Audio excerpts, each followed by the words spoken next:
Hey guys, how's it going? Good afternoon. We're here at the BioDude Houston.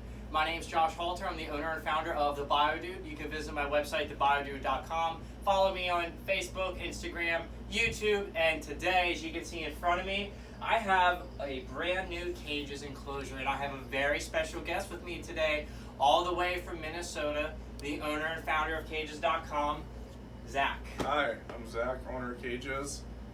We're a local Minnesota business, hoping to bring some exciting new things to you guys today. Yeah, we're really looking forward to it. Zach and I have decided to work together to get an entire line of BioDude and cages.com enclosures to be available on the biodude.com with very specific upgrades that are only going to be found on the BioDude's website that tailor specifically for bioactive enclosures to A, make your job a little bit easier to provide the correct husbandry, B, so you can provide enough substrate for your burrowing species, and C, to be able to have it handle a semi-moist or moist environment without breaking down. And I'm really excited to talk with you guys about that today. So Zach, tell me a little bit about the cage that we have in front of us. Well, this is a 4x2x2. It features side vents, rear vents, a taller substrate board for those species that need more substrate for burrowing. Sliding polycarbonate doors. We don't use acrylic just because acrylic tends to warp and distort with humidity. It features one light fixture over here, and then there's a belly heat recess underneath it right here. Which I'll be uploading a picture of that real soon, so that way you guys can actually see what it looks like. But remember in my other videos how I say don't ever pinch the under tank heater. This recess is specifically built for Terra and Zoomed heat mats that the cord goes perfectly through without creating the uneven surface. And there's even a spot for a thermostat probe in there. Even a spot for a thermostat probe, so you can safely and efficiently operate your under tank heaters for your burrowing reptiles and amphibians. Yep. So when we look at this cage, this is the 4x2x2, and we talked about how this has a higher lip. Now this is going to be one of the available sizes at the biodude.com. Zach, can you tell us a little bit how much taller that this lip is compared to the other models? And sure. Just a little bit more. So this is definitely just going to be an exclusive for you. This is a 7-inch door board compared to our standard 4x2x2, which features a 4-inch door board. So the 4-inch would be good for things like bearded dragons, other species like that, where like this would be good for your ackies, blue tongue skinks, things like that that need a little bit more substrate to burrow, small tegus, Yep. You know, any small burrowing species or something that likes to burrow. And that makes me really happy because here, for the normal person like you and me, these cages aren't really available for people that have tegus, and people that have Ackies monitors, for people that have these huge blue tongue skinks that, you know, that some of them get this big and sometimes all they can find is a 75-gallon. What makes Zach's company so special is he's found a way to be able to get the boxes that you build yourself right out of the box. It takes 20 to 45 minutes to put a cage together. And what's the largest size cage that you offer? 8 feet by 4 feet by 4 feet. You hear that? 8 by 4 by 4. That would have, you know, a 16-inch door board on the front and the bottom, 10-inch on top. Center brace. I do custom gussets in the ceiling because that's a huge span. Yep. So to be able to support the weight alone, you know, we have to do different engineering in the ceiling just to make sure it stays really stable. Yeah, and that's something that I'm really excited for. We're going to start with just a couple sizes at the biodude.com, but like Zach said, they're all going to have, there's one model that's going to have the normal size substrate barrier. Yep. The next level will have the larger substrate barrier. They will all come with scratch resistant, but not scratch proof, polycarbonate doors. They will come built in with a different heating apparatus, as well as additional vents and the under tank mat as well, just to make it easy for you guys to use. And the additional vents are something that me and Josh work together on to kind of decide that that's very important in a bioactive setup. You have to have it. You can't do it without it. Yes, I completely agree, because with these cages, while the airflow is adequate, it is slightly more limited than you would per se an Terra enclosure. Yep. So we have to be able to compensate with that by the substrate we're using, the volume of substrate, and the type of biodegradable / misting regimen, which we will talk about in this video. So what we have in here is a mixture that's a bioactive mixture of, it's 10% Terra Flora and 90% Terra Firma. I've been culturing this substrate with isopod, springtails, earwigs for months and months and months and months. And I'm going to be using it to jumpstart the Terra Firma. So for the blue tongue skink that we're building today, we are building for an Indonesian blue tongue skink, which is the Halmahera locale. The Indonesians require more humidity, 60 to 80%. Some of them can withstand humidity up to 90. However, I recommend keeping it between the 60 and 80% range. When they're younger, they start off as mainly protein eaters at 70% roundabout until they're about 2 years. After 2 years, we move them to more of your fruits, veggies, and things like that. Fruits, maybe 5-10% of their overall diet. Veggies, 20 to 30% of their overall diet. And this is where it gets really exciting with Bioactive, because we can put in healthy edibles in the enclosure that allows them to naturally forage and graze and eat. So I think the first thing that we're going to do is let's get some of the Terra Firma in here. So Zach, if you want to go ahead and grab one of the bags down there, and if you want to dump it in, Sure. I got scissors right here, and just in case if you need it. So one thing that makes the Firma unique is that it does retain all tunnels and burrows that your animals will make. Blue tongue skinks are very big and bulky animals, which means that as they burrow and dig, you're going to need a substrate that's going to be able to handle that amount of space that they're going to be creating, and the Firma is going to do just that. As far as misting and everything like that, we are the initial planting of this terrarium. We're actually going to let it cycle for about a week before we even put the blue tongue in here. I'll show you guys the blue tongue. I will put the blue tongue in here for the video so that way you guys can see, gauge the initial reaction. But until I can properly maintain the humidity and make sure that my values are right where I want them to be, that's when I'll put the little one in the cage, because again, it takes a little bit more for things to cycle through.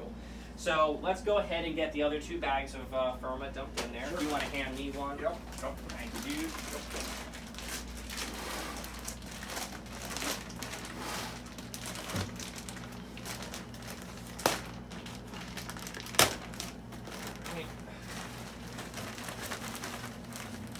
And right now, for the heat, we have a 50-watt Repti basking spot lamp in there, which we'll be keeping a close eye on to make sure that we're giving the appropriate hot spot with a humidity that isn't too hot.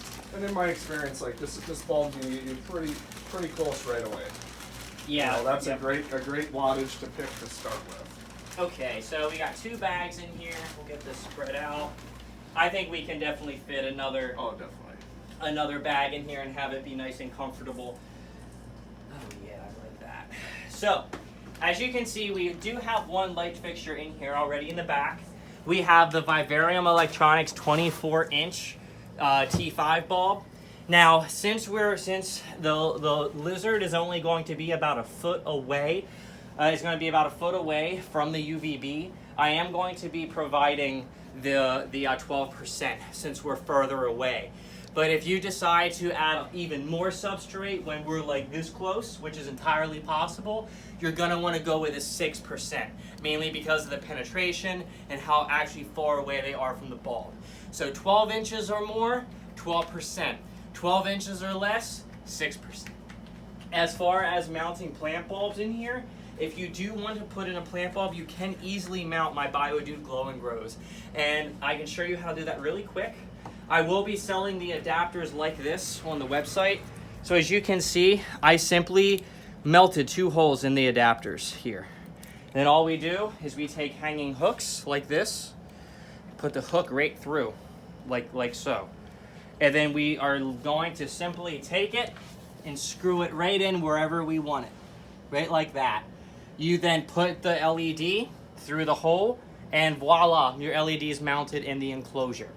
And then you can run the wire through the back here. As you can clearly see, there's a total of 4 holes in the back, for a total of 4 plugs to be able to go out of the back of the cage to not only protect the reptile from the cords and things like that, but to make sure it doesn't become a tangled mess. Since the heat bulb is exposed, can you tell me a little bit about what they can do to protect their reptiles, to make sure they don't come in contact with the bulb, as well as other types of you know, things that they need to watch since we're using lighting in an indoor enclosed environment? Yeah, so like biggest thing to keep the animal away from it is don't have your basking spot close enough to where the animal can contact the bulb. That would be the safest thing right off the bat. Second thing I would suggest is getting a cage for over the basking bulb. That'll protect the animal. If it can come in contact with the bulb, it won't be able to because there's a wire mesh cage around it. And then third, I would say, you know, just be mindful. So when you're misting your cage, don't spray water on a hot light bulb and electrical stuff. Like, you're not going to spray your wall outlet. Don't spray a light fixture because the bulb's going to explode. You're going to have water going into a light fixture.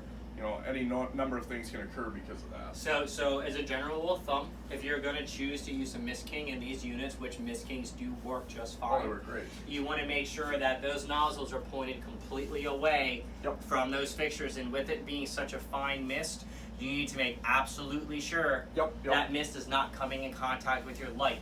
You can use a pump mister and simply spray directly down. That works just as well too.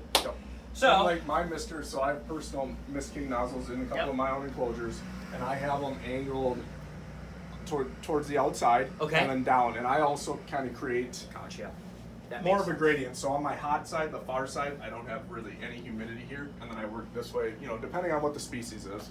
You know, even my Tegu, I provide a little bit of a drier area over here, so she has a pocket. If she wants to get out of the humidity, she can. And she's smart enough to move back and forth to decide that I like the humidity over here versus I like the humidity over here. So as of right now, we have about 7 inches of substrate in here, which I'm really happy with for the blue tongue we're going to put in here. You can definitely go with more substrate if you'd like. I will be having complete kits that will give you this necessary substrate depth layer available, as well as making sure since you're buying bulk, price goes down to make it affordable for all you users who want to go bio in a cage like this. So the next step is let's add the biodegradables and let's add some springtails. So guys, pretty soon I'm going to be offering springtails year-round with 2-day shipping. And this is how we're going to be culturing them. This culture is about 8 days old, as you can see. So look for the biodude.com. There's a lot of exciting things coming. New and improved springtail grub, new and improved springtail cultures, and of course new and improved springtail culturing kits as well as isopod culturing kits. So what I'm going to do, I'm going to have you go ahead and dump in the springtails for me while I work on getting some of these biodegradables opened. And then I'll have you spread out the biodegradables for me. That's all right. Perfect. Now, since this is a higher humidity environment, we don't have to worry about the springtails eating at the cage or anything like that because the wood is completely protected. Well, it's not even wood. Yeah, that's PVC. PVC. So we don't have to worry about it at all. Of course. Of course. So the great thing about PVC is it's antimicrobial because it's a non-porous surface, so it doesn't inhibit mold growth. Nice. It's very nice. I love it. So what I have in front of me here is my Isopod Bark. So if you guys remember my southern palm bark, I had to discontinue the actual bark because of how sharp it was. This does the same thing. It's just as fibrous, and bugs love it. And it's light. It's super light. So Zach, I'm going to have you just go ahead and spread that and bury it all throughout. And we're going to do the same thing with the leaf litter. So I'm sure a lot of you guys are asking, Biodude, why didn't we use a drainage layer with an animal that requires such a high humidity? One, when you're dealing with a cage like this, you never want freestanding water at the bottom, regardless of the cage that you have, in my opinion. Mainly just because, A, that can stagnate, especially when you have a cage with slightly less limited airflow than you would in a Terra terrarium. And it could potentially drive aerobic bacteria to produce, to outcompete the anaerobic bacteria that we need for healthy soil. So with that being said, since we are using a 97.5% Terra Firma mixture, the substrate, the Terra Firma, will always be dry at the top but moist in the middle and bottom layers. So while the humidity is going to be able to stay exactly where you want it to go, as long as this cage is maintained properly with watering, you're not going to have to worry about excess water because of how effectively the Terra Firma aerates and drains. So I'm really, really excited with that. And once you give your skinks the deep substrate, you'll love the caves and burrows that they make because that's what they do in the wild. All right, we got some leaf litter. So I have some magnolia leaf litter that we're dumping in. You can use any type of leaf litter for your blue tongue skink. I would most likely recommend the larger pieces like Magnolia, just so that way they don't accidentally eat the live oak. Even if they ate the live oak, it would be okay, but we just want to make sure that we, try to prevent them from eating the things that we really don't want them to eat. So we got the leaf litter mixed in, and now we're gonna add the BioShot. So I'm sure you guys that follow my channel are fully aware of my BioShot. Since I used about 336 quart bags of the Firma, the 90% Firma, 10% fauna mix with the 3 bags of Firma, all I need to add in to jumpstart the Firma I put in is 3 bags of BioShot. And what the BioShot is going to do is slowly break down organic matter, turning it into organic nutrition for your soil and your plants. So I'll give you those 2. Perfect. And we simply dump and spread. All right.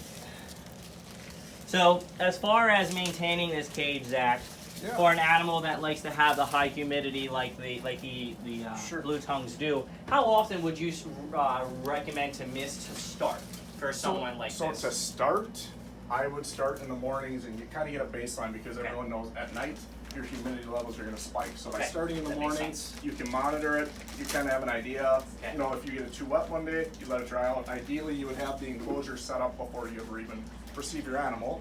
Yep. But we know that that's not always the way things work out. Yep. So yeah, I would start with the morning. I would start probably misting maybe for 45 seconds, maybe a minute right away in the morning, and kind of start getting a baseline to see where that's kind of going. Okay. Now, as far as maintaining and knowing where your humidity is, there's a lot of options available to you. You guys know that the BioDude manufactures his own thermometer, hygrometer. This is what we will be using to maintain.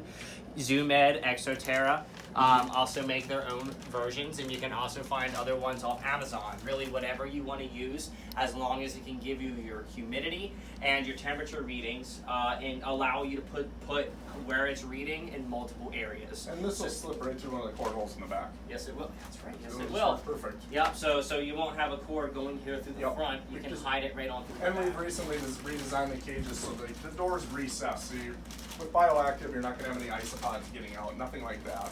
All of the important insects that live inside the enclosure are going to stay in there. To you, and awesome. So escapees. You won't have any. All right. So the next step is I'm just going to put some of the Spag Moss here on the top, and as our blue tongue goes and explores and burrows, this stuff will slowly become integrated into the soil as broken down soil, as well as slowly provide the organic nutrition. Now, there is one more thing that I am going to put in here. This is my calcium bone. And what I'm going to do is I'm going to take the bone and I'm going to break it up into a bunch of tiny pieces. And then I'm going to spread this calcium through the soil. So what this is going to do, since we have so much soil in here, this is going to obviously put calcium into the soil to help the plants grow. But it's also going to feed your bugs, to have your bugs grow even faster. Since, which I'm sure you guys are all aware, how stinky the blue tongue skinks can be after they go to the bathroom. Definitely. So while the BioShot will give you all of your necessary biological drivers, for blue tongue skinks, I would recommend getting some bugs in play, just so that way you have a little bit help breaking down their super large poos.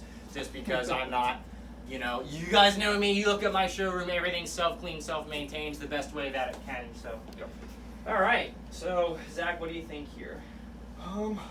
Water dish. Okay, so we obviously want to put the water dish on the cooler side. Yep. So I like to put it right, what do you think, right here in the front? Yep. Okay, put it right here in the front so that way we can easily access it and make sure we can always clean it. So if you give your blue tongues roaches, which I definitely recommend, or crickets, a lot of times they can crawl into the water and die, and that's really irritating. So what I like to do, take a piece of your cork bark like this, and put it right into the water dish. So the cork bark is going to float.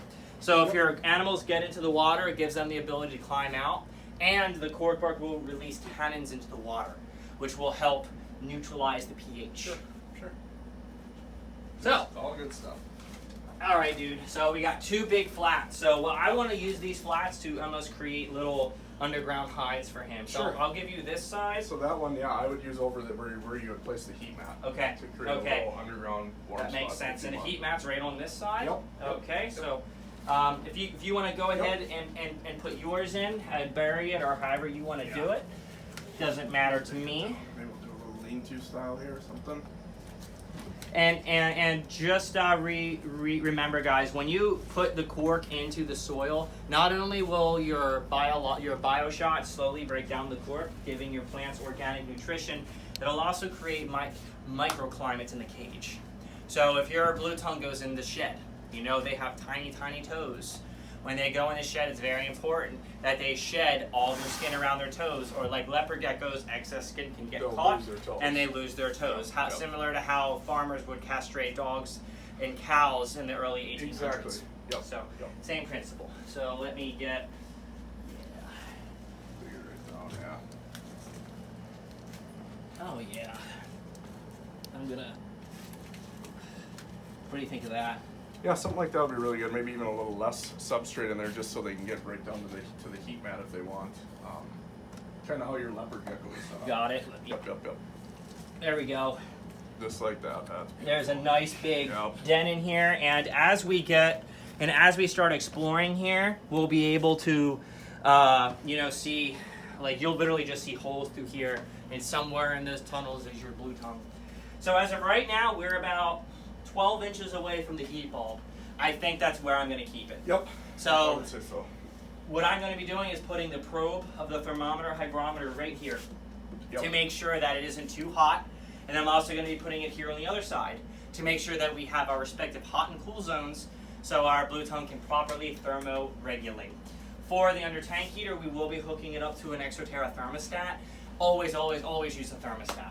Yeah, even if they say they're safe, no, use a thermostat. Nothing is 100% safe if it's made by man. So Zach, in your experience, what do you think on the market are the best thermostats available? That's a tough one. My honest opinion would be Spider Robotics. Spider Robotics. I've heard nothing but great things about them. I carry them. I love them. That's all I personally use. And I have enough enclosures in our house that I could be running 6s all over. Okay. But I like their 2 Redline series. So I use Herbstats? Yep. So I use the 2 Redline series, and I got like 7 of them because nice. I also like being able to have one cage on one herbostat. Okay. And that's how I run my stuff, just because I like everything to be safe. Good. That's how I do it. That's how I am too. And he does have them on his website, reptilecages.com. He has free shipping on them too. So he's a great resource to get those. So as of right now, we have. Oh, nice! You put the cork tube in there. Yeah. I dig it. Nice. I dig it. So I think the next thing that I want to do is add in some healthy edibles. What do you think? That'd be great. Okay. Go. So let me find the plants. I know I put them down here. Right here. They're there. So I'm sure some of you guys saw the video I posted of how to properly disinfect your plants, your healthy edibles. Well, here they are. So we have parsley, thyme, basil, hibiscus. So the hibiscus and the green pepper will outgrow this terrarium, but the idea is that it's going to be eaten before it even has the ability to do so. This small plant here, this blue tongue, is just going to absolutely destroy this. He's going to destroy it, and I hope we can get it on camera. And if we do, I'm really excited to show you guys. So, you know what, Zach? Here you go. Go ahead and put in some of the plants wherever you think I would is like going to be see the this best. one back here, where maybe it stands a little bit more of a chance. Okay. Maybe it'll make it a week or 2. So, guys, as we're planting healthy edibles, you just want to make sure that after you plant them, you need to hand water them every single or every other day for at least a week. When they are initially planted, they need copious amounts of water. Now, since the Firma aerates so effectively, it dries out a little bit faster. So with them and the amount of water that they need, we just need to make sure that we're able to compensate that. And that's exactly what we're doing. Other plants that you can use for the blue tongue skinks, besides the hibiscus and other things like that, you can plant strawberries, you can plant butternut squash, you can plant normal squash. You do not want to use like tomatoes or anything like that, because tomatoes can make them, there's something in tomatoes that can make them sick. I don't remember exactly what it is if fed in excess. Do you know what that is? Not off the top of my head. I was just thinking about that's it. gonna bother me. I'm sorry I don't know that, guys. I'm usually pretty good about that stuff. So let's see here. So Nice. I don't know where you're gonna put. Somewhere on the warm side, maybe. So what if we put the What if we put the hibiscus here in the middle? Or do you think that is going to overshadow the thyme too much? Well, or I do you think the think thyme might be all right back there. Okay. With the Okay. hibiscus. So what if we? Here, I'm gonna move this. Oh, you're good. Let me see if. All right, I'll give it a try. Let's see It's here. pretty big. It is pretty big. I told Amber measure the cage, and she definitely did. There we go. Oh, that's perfect. She did a good job. And if you guys know what I'm talking about, it's Amber O'Moran. She's my customer care representative. I'm sure she's taking care of a lot of you guys. Yeah. So, we got the hibiscus here. Just word of the wise, they love the flowers. They go crazy over the flowers. So will bearded dragons. And then I think I'm going to put the pepper here in the corner. And we will see how it does. Yep, Now, so what we have in this terrarium are a bunch of healthy edibles. There will be a glow and grow put in here, but I didn't put one in here for the video just for the sake of time. We will be using the heat mat as far as feeding is concerned. I guess I should show them to you. Yeah. Yeah? That's probably a good idea. So he is a Halmahera Indonesian blue tongue skink. Now, what's cool about blue tongues is they actually use their tongues as a defense mechanism. They stick them out as far as they can, and they puff out and go. And that's to try to trick predators, saying, "Look, I'm poisonous because my big blue color don't eat me." But at the end of the day, you're just your master, homie. Yeah. All right, so let's take a look here. As far as what we're going to be feeding this dude, we're going to be feeding him obviously lots of fruits and vegetables. Fruits, like I said, are going to be a very small portion of his diet, maybe 10%. The vegetables will be about 30%. And then as far as his other eating insects and things like that, we feed dubias, silkworms, hornworms. Dusted, since we are providing UVB, we will give no D3 since they will make that themselves. And then if you aren't providing UVB or you're not sure how old it is, you can also use pink label supplemented with the blue label with beta carotene in it to give them the carotenoids that they need. And then all the feeder insects will be gut loaded with my bug rub to make sure that they also get excess vitamin A and all the other vitamins, trace minerals that they need. So overall, I'm really happy about this. Yeah, I think it looks really nice. So as far as anything else about this cage, with the upgrade or any other type of maintenance things, Zach, is there anything else that you want to add here in the video? No, I think I touched on it with the talking about the material and how it just kind of doesn't. It doesn't have mold growth. You know, it's just a really nice material. Insulates super well. So whatever you thought you knew about a screen top enclosure, it's a lot different. A lot different. You're gonna have to drop your bulb wattages way down just to kind of, from a jumping off point. You know, you could use 100 watt in a screen top. Well, you come over here, you're gonna be using a 35 or 40 watt. Yep. It's just the energy savings alone are awesome. Yep. And so a common question we're gonna get: can I stack these cages? Oh, definitely. Yep, Okay. yep. You have to buy a stacking kit to allow heat to be expelled out of the rear, so heat transfer doesn't happen from the ceiling of this one to the floor of the one above it. Yep, because if heat is consistently transferring while we have great airflow, with the slightly limited airflow, that could definitely cause a potential. And heat's always going to transfer from the light fixture itself. It's always going to get warm, just like any dome fixture. The ceramic's always going to get warm. Heat's always going to transfer, so you provide an air gap with ventilation in the rear so that heat doesn't transfer as much. It's still going to transfer, hot air rises. Yep. But it won't transfer as much. And like I said, we're going to be keeping this most likely around 70% humidity consecutively. And I'll do my best to make sure we get an update video for you guys and you can see how it goes. But again, guys, really, really excited with Zach and I being able to offer his awesome line of cages on the biodegeables.com, with being able to utilize the bioactive products because I can't stress this enough, guys. Reptiles are wild animals. It is our duty as keepers. It is our duty as keepers to make sure that we not only nurture their natural instincts as animals, but to be able to make them feel comfortable and at home. You know, on our Bioactive Reptile group that we made, Bioactive Reptile and Amphibians USA on Facebook, we have so many people come on and tell us, Dude, I've had this California king snake that hasn't eaten for 4 years. I put him on bio, he ate the next week.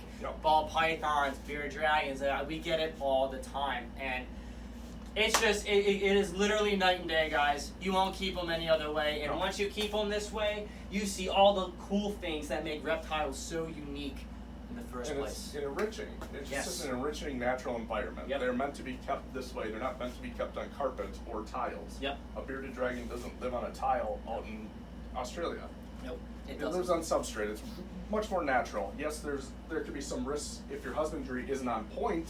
But if your husbandry is on point, the risks are very minimal, I would say. I completely agree with you. And guys, this video is for the Indonesian blue tongues. So your classics, your Irian Jayas, your Kai Island, your Merauke. Thank you. Speech impediment. But there's also the Australias. Yeah, the Australias like to be a little bit drier. So once I'm able to get some of the Australian blue tongues to show you, and I have some. Yep, we'll be doing a video over that because I was so happy to fly Zach down here and to really get this going, guys. And we really want to thank all of you for your continued support of the BioDude. And make sure you visit reptilecages.com. Oh yeah. Visit biodude.com. Do the bites.